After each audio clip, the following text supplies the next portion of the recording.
Subscribe to Mufti Akmal Mujahid online and press the bell icon for more videos. السلام علیکم ورحمۃ اللہ وبرکاتہ۔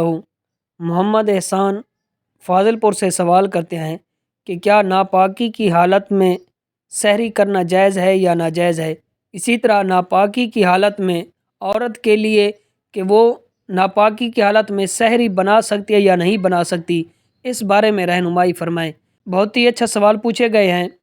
تو ناپاکی کی حالت میں سحری کرنا یہ جائز ہے، اور ناپاکی کی حالت میں سحری بنانا بھی جائز ہے، کہ حدیث پاک میں آتا ہے، حضرت ابو بکر بن عبد الرحمن سے روایت ہے کہ وہ فرماتے ہیں کہ میں اور میرے والد حضرت اماں عائشہ صدیقہ کے پاس حاضر ہوئے تو حضرت عائشہ صدیقہ نے فرمایا کہ میں گواہی دیتی ہوں کہ حضور نبی کریم رؤوف الرحیم صلی اللہ علیہ وآلہ وسلم اطلام کے سبب سے نہیں بلکہ جماع کے سبب سے حالت جنابت میں صبح کرتے غسل کے بغیر روزہ رکھ لیتے تھے۔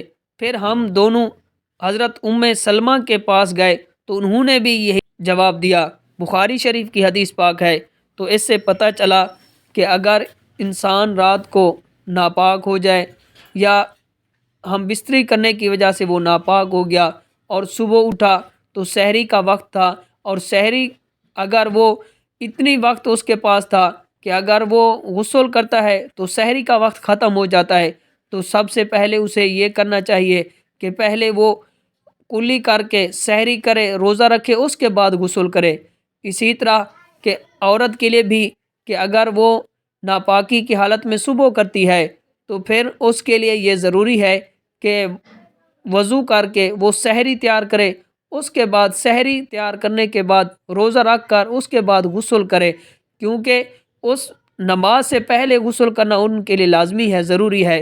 کہ حدیث پاک میں آتا ہے کہ حضور نبی کریم رؤوف الرحیم صلی اللہ علیہ وآلہ وسلم نے فرمایا کہ آدمی جو ناپاک ہوتا ہے تو وہاں رحمت کے فرشتے نازل نہیں ہوتے، تو آدمی کہ اگر ناپاک ہے تو اس کے نماز کا وقت گزر گیا تو وہ انسان گناہ گار ہوگا۔ تو اسی طرح خلاصہ کلام یہ ہے کہ اگر آدمی ناپاکی کی حالت میں صبح کرتا ہے اور اتنا وقت اس کے پاس نہیں کہ اگر وہ غسل کرتا ہے تو سحری کا وقت ختم ہو جاتا ہے، تو پہلے وہ سحری کرے پھر اس کے بعد غسل کرے۔ اسی طرح عورت کے لیے بھی ناپاکی کی حالت میں صبح کرتی ہے اور اس کے پاس اتنا وقت ہے کہ اگر وہ غسل کرتی ہے تو سحری کا وقت ختم ہو جاتا ہے، تو پہلے وہ سحری تیار کرے پھر اس کے بعد غسل کرے، کہ روزہ رکھ کر اس کے بعد غسل کرے۔ تو یعنی کہ عورت بھی ناپاکی کی حالت میں سحری تیار کر سکتی ہے۔ امید کرتا ہوں کہ یہ بات سمجھ آ گئی ہوگی۔ اللہ تعالیٰ عمل کی توفیق عطا فرمائے۔ مفتی اکمل مجاہد Online and press the bell icon for more videos.